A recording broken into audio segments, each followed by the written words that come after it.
നിന്റെ മാത്രം സഖി ഭാഗം 17. കുട്ടി ഫേസ്ബുക്കിലുണ്ടോ? ഫൈസൽ റസുവിനെ നോക്കി ചോദിച്ചു. ഇവൻ കോഴി സ്വഭാവം പുറത്തെടുത്തല്ലോ ഈശ്വര. ഇല്ല, റസു പറഞ്ഞു. ഓ ഡാർക്ക്. ഇൻസ്റ്റഗ്രാമിലുണ്ടോ? ഏയ് ഇല്ല. ഓ പുവർ ഗേൾ. ഇയാൾക്ക് എന്തെങ്കിലും കുഴപ്പമുണ്ടോ? റസു മനസ്സിൽ ചിന്തിച്ചു. കുട്ടിക്ക് പിന്നെ എന്താ ഉള്ളത്? വാട്സപ്പിലെങ്കിലും ഉണ്ടോ? അവൻ ചോദിച്ചു. ഉണ്ടെങ്കിലും തരില്ലട കോഴി. അവൾക്ക് ആകെ ചൊറിഞ്ഞു വന്നു. അവളുടെ സ്വഭാവം അവൾക്ക് ഏകദേശം പിടികിട്ടി. അവളുടെ മറുപടി കേട്ടതും അവിടെ കൂട്ടച്ചിരി ഉയർന്നു. ഫൈസലെ, കിട്ടിയത് മതിയായോടാ? അജു ചോദിച്ചതും പിന്നെയും അവിടുത്തെ കൂട്ടച്ചിരി ഉയർന്നു. ഒന്ന് നിർത്തുന്നുണ്ടോ? ഫൈസൽ പറഞ്ഞതും അവർ ചിരി കടിച്ചു പിടിച്ചിരുന്നു. പക്ഷെ ജോലിനും ലച്ചുവിനും ചിരി നിർത്താൻ പറ്റിയില്ല. ഫ്രണ്ട്സ് സിനിമയിലെ ശ്രീനിവാസനെ പോലെ ഇരുന്ന് ചിരിക്കുവാണ് രണ്ടും. ലച്ചുവിനെ അവൻ കൂർപ്പിച്ചൊന്ന് നോക്കിയപ്പോൾ അവിടെ സ്റ്റിച്ചിട്ട പോലെ ചിരി നിന്നു. പക്ഷെ ജോയൽ കൊടുത്തു അവന് ഒറ്റ ചവിട്ട്. അപ്പോഴതാ മണ്ണിനെ സാഷ്ടാംഗം നമസ്കരിച്ചുകൊണ്ട് ജോയൽ വീണു. അവൻ്റെ കിടപ്പ് കണ്ടതും ഫൈസൽ നിന്ന് ചിരിക്കാൻ തുടങ്ങി. ഡാ! ജോയൽ അവനെ അലറി വിളിച്ചതും ഫൈസൽ ഞെട്ടി.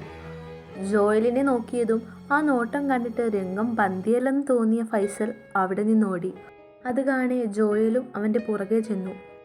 ആ ഓട്ടം കണ്ട് ലച്ചുവിന് ചിരി വന്നു. ബെഞ്ചിൽ ഇരുന്നിരുന്ന അവളെ ചിരിച്ച് താഴെ മണ്ണിലായി സ്ഥാനം. അവളുടെ ഈ ചിരി കണ്ടതും സായുജും അജുവും ഇത് എന്തിൻ്റെ കുഞ്ഞാണാവോ എന്ന രീതിയിൽ അവളെ തന്നെ നോക്കിയിരുന്നു. എടി ലച്ചു, നിർത്തടി ഈ ചിരി, ഹിമു അവളോട് പറഞ്ഞു. ഇല്ല നാത്തൂനെ, പറ്റുന്നില്ല ഈ ചിരി നിർത്താൻ എന്ന് പറഞ്ഞ് കയ്യിൽ പറ്റിയിരുന്ന പൊടി തട്ടിക്കളഞ്ഞുകൊണ്ട് അവിടെ നിന്നും ലച്ചു എഴുന്നേറ്റു. നാത്തൂനോ? അജുവിൻ്റെ ചുണ്ടുകൾ ചോദ്യരൂപേണ മന്ത്രിച്ചു. അപ്പോഴാണ് അവൾ നാത്തൂനെ എന്ന് വിളിച്ചത് ഓർത്തത്. അതും അവളുടെ ചേട്ടൻ്റെ മുന്നിൽ വെച്ച്. ലച്ചു സായുജിനെ നോക്കി.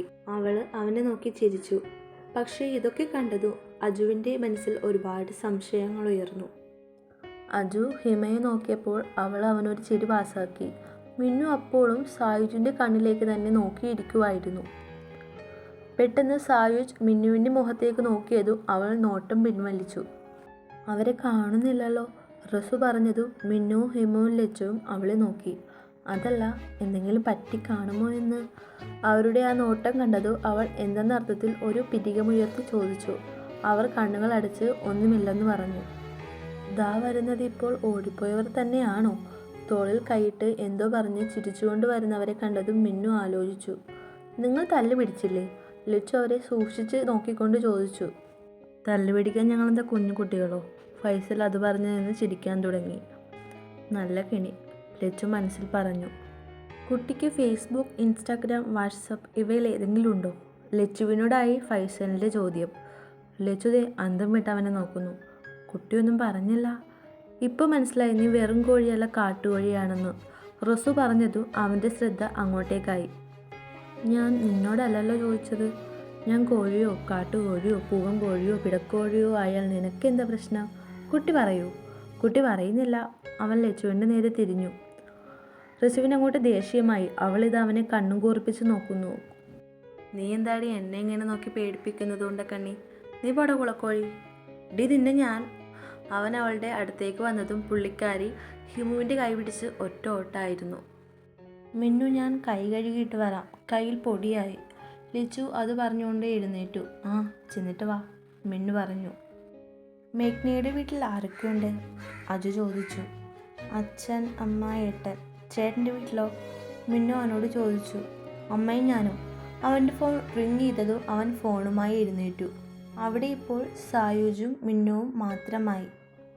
അപ്പുറത്തെ ബെഞ്ചിലിരിക്കുന്ന ഇച്ചായനും ഏഞ്ചലും ഇതൊന്നും ശ്രദ്ധിക്കുന്നതേയില്ല. മിന്നു സായുജിനെ നോക്കിയതും അവനും അവളെ നോക്കി. മിന്നു കണ്ണുകൾ കൊണ്ട് അവൾക്ക് പറയാനുള്ളതെല്ലാം ആ നിമിഷം പങ്കുവെക്കുകയായിരുന്നു. മിന്നുവിൻ്റെ കണ്ണിലേക്ക് നോക്കിയിരിക്കാനേ സായുജിന് ആ നിമിഷം ആയുള്ളൂ. നിന്നിൽ നിന്നും എൻ്റെ മിഴികൾ അടർത്തി മാറ്റുവാൻ കഴിയുന്നില്ല മിന്നു. നിന്റെ കണ്ണുകൾ എന്നോട് എന്തൊക്കെയോ പറയുന്നത് പോലെ എനിക്ക് തോന്നുന്നു. പക്ഷേ അത് എന്താണെന്ന് അറിയാൻ സാധിക്കുന്നില്ല. നിന്റെ കണ്ണുകൾ എന്നെ എങ്ങോട്ടേക്കോ കൂട്ടിക്കൊണ്ടു പോകുന്ന പോലെ തോന്നുന്നു. സായുജിൻ്റെ മനസ്സ് ഉരുവിട്ടുകൊണ്ടിരുന്നു. അജു വന്നപ്പോഴാണ് അവർ നോട്ടം പിൻവലിച്ചത്. സായുജിൻ്റെ കണ്ണുകളിലേക്ക് നോക്കിയിരിക്കാനായി ഉള്ളം വല്ലാതെ തുടിക്കുന്നു. പ്രണയമാണ് സായുജ് എനിക്ക് നിന്നോട്, കടൽ പോലെ നീണ്ടത്, ഒരിക്കലും മനസ്സിൽ നിന്ന് പിഴുതു മാറ്റാൻ പറ്റാത്തത്. മിന്നു മനസ്സിൽ പറഞ്ഞുകൊണ്ടേയിരുന്നു. നീ എന്തിനാ എൻ്റെ കൈ പിടിച്ചോടിയത്? നെഞ്ചത്ത് കൈവച്ചുകൊണ്ട് ഹിമ ചോദിച്ചു. അതൊരു ധൈര്യത്തിന്, റസിയ പറഞ്ഞു. ഓ, ആ കാട്ടുവഴി പോയി കാണുമോ?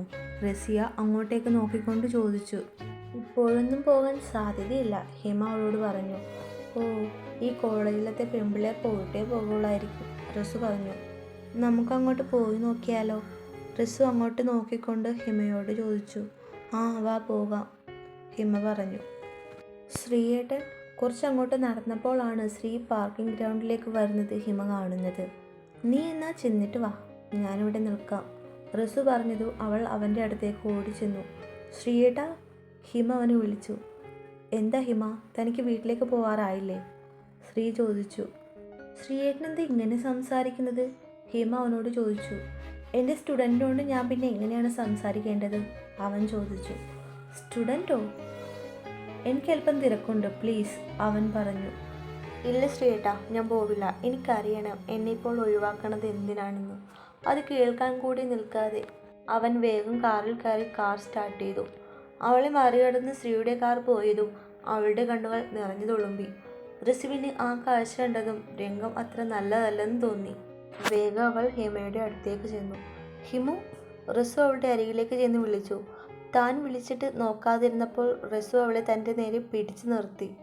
അപ്പോഴാണ് അവളുടെ കണ്ണ് നിറഞ്ഞിരിക്കുന്നത് റസു കാണുന്നത്. എന്താണ് പ്രശ്നം? റസു അത് ചോദിച്ചതും അവൾ റസുവിനെ കെട്ടിപ്പിടിച്ച് നിന്ന് കരഞ്ഞു. അവളെ ആശ്വസിപ്പിക്കാനായി റസുവിൻ്റെ കൈകൾ ഹിമയുടെ പുറത്തു മേലെ തട്ടിക്കൊണ്ടിരുന്നു. ഹിമുവേ, ഒന്ന് നിർത്തിക്ക് കരച്ചിൽ. എന്തിനെങ്ങനെ കരയുന്നത്? കണ്ണു തുടക്ക്, നിന്റെ ചേട്ടൻ അവിടെ ഉള്ളതല്ലേ, ചേട്ടൻ എന്ത് കരുതൂ? റസിയ പറഞ്ഞു. ഏട്ടൻ്റെ കാര്യം ഓർത്തതും അവൾ കണ്ണു തുടച്ചു. പക്ഷെ ശ്രീയുടെ ഈ അകൽച്ച എന്തിനാണെന്ന് എത്ര ആലോചിച്ചിട്ടും ഹിമയ്ക്ക് മനസ്സിലായില്ല. അമ്മോ, നമുക്കെന്നാൽ പോയാലോ? തൻ്റെ അരികിലേക്ക് വരുന്നവളെ നോക്കി അവൻ ചോദിച്ചു. ആ ഏട്ടാ, പോകാം, മറ്റെവിടേക്കും നോക്കിക്കൊണ്ട് അവൾ പറഞ്ഞു. എന്നാ ഓക്കെ, എടാ ഞങ്ങൾ ഇറങ്ങുവാണ്, സായുജ് കൂട്ടുകാരോട് പറഞ്ഞു. ആ ശരിയടാ. സായുജിൻ്റെ വണ്ടി കോളേജ് ഗേറ്റ് കടന്നുപോയി. ഏഞ്ചലെ, നിന്നെ ഞാനാക്കട്ടെ? അലക്സ് അത് ചോദിച്ചതും ഏഞ്ചൽ മിന്നുവിനെയും ലച്ചുവിനെയും റസുവിനെയും നോക്കി. അവർ പുഞ്ചിരിച്ചതും അവൾ അലക്സിൻ്റെ കൂടെ പാർക്കിംഗ് ഗ്രൗണ്ടിലേക്ക് നടന്നു. മിന്നുവിൻ്റെ ഫോൺ റിങ് ചെയ്യുന്നത് കേട്ടാണ് അവൾ ഫോൺ ബാഗിൽ നിന്നും എടുത്തത്. ശ്രീയേട്ടൻ വിളിക്കുന്നുണ്ട്, മിന്നു പറഞ്ഞു. നീ എടുത്തു നോക്ക് മിന്നു, ലച്ചു പറഞ്ഞു. എന്താ ശ്രീയേട്ടാ? ഫോൺ കാതോരം വെച്ചുകൊണ്ട് അവൾ ചോദിച്ചു. ആൻറ്റി വിളിച്ചു, അങ്ങോട്ട് ചെല്ലാൻ പറഞ്ഞു. നിങ്ങൾ വാ, ഞാൻ ഗേറ്റിൻ്റെ അവിടെ ഉണ്ട്, ശ്രീ പറഞ്ഞു. ആ ശരി ശ്രീയേട്ടാ. അവൾ കോൾ കട്ടാക്കി. എന്താ മിന്നു ഏട്ടൻ പറഞ്ഞത്? ലച്ചു അവളോട് ചോദിച്ചു. ഗേറ്റിൻ്റെ അങ്ങോട്ടേക്ക് ചെല്ലാൻ പറഞ്ഞു. രാജേശ്വരി ആൻറ്റിയുടെ വീട്ടിൽ പോകാനാണെന്ന് പറഞ്ഞു. മിന്നു ശ്രീ പറഞ്ഞ കാര്യം ലച്ചുവിനോട് പറഞ്ഞു. എന്നാ നിങ്ങൾ ചെല്ലുക, റസു പറഞ്ഞു. ആ ശരി റസു. അവർ നടന്നു. ഡാ ഫൈസല് വാടാ. അജുവും ജോയലും അവനെ വിളിച്ചു. ഞാൻ ബസ്സിന് വരാം, റസി നടക്കുന്നത് കണ്ട് അവൻ പറഞ്ഞു. ജോയൽ നെറ്റി ചുളിച്ചു. നീ വന്ന് വണ്ടിയിൽ കയറിക്കേ, അജു പറഞ്ഞു. ത്രിബിൾ അടിച്ചു പോകാൻ ഞാനില്ല, പോലീസ് പിടിക്കും, അത് പറഞ്ഞുകൊണ്ട് അവൻ ബസ് സ്റ്റോപ്പിലേക്ക് നടന്നു. അജു, നീ വണ്ടി എടുക്കുന്നാൽ, ജോയൽ അവനോട് പറഞ്ഞു. എടാ ഞങ്ങൾ പോകുവാട്ടോ, അവർ അവന് കൈവീശി കാണിച്ചു. ആ ഓക്കെ, ഫൈസലും കൈ ഉയർത്തി കാണിച്ചു. കുട്ടി ഒറ്റക്കാണല്ലേ? ബസ് സ്റ്റോപ്പിൽ ഒറ്റക്ക് നിൽക്കുന്നവളോട് ഫൈസൽ ചോദിച്ചു. ഇല്ലടോ, 5-6 പേരുണ്ട്, റസി അവനെ ഒന്ന് നോക്കിക്കൊണ്ട് പറഞ്ഞു. കുട്ടി എന്നെ കളിയാക്കുകയാണോ? അവൻ ചുറ്റിനും ഒന്ന് നോക്കിയിട്ട് അവളോട് ചോദിച്ചു. ഏയ് അല്ലല്ലോ, അവൾ ചിരിച്ചുകൊണ്ട് പറഞ്ഞു. കുട്ടിയുടെ വീട്ടിൽ ആരൊക്കെയുണ്ട്? അവൻ ചോദിച്ചു. ഈ കുട്ടിയെന്ന വിളിയൊന്ന് നിർത്താമോ? അവൾ പറഞ്ഞു. പിന്നെ ഞാൻ എന്ത് വിളിക്കും കുട്ടിയെ? അവൻ സംശയത്തോട് ചോദിച്ചു. പേര് വിളിച്ചോ? അത് കുട്ടിയുടെ പേരെന്തായിരുന്നു?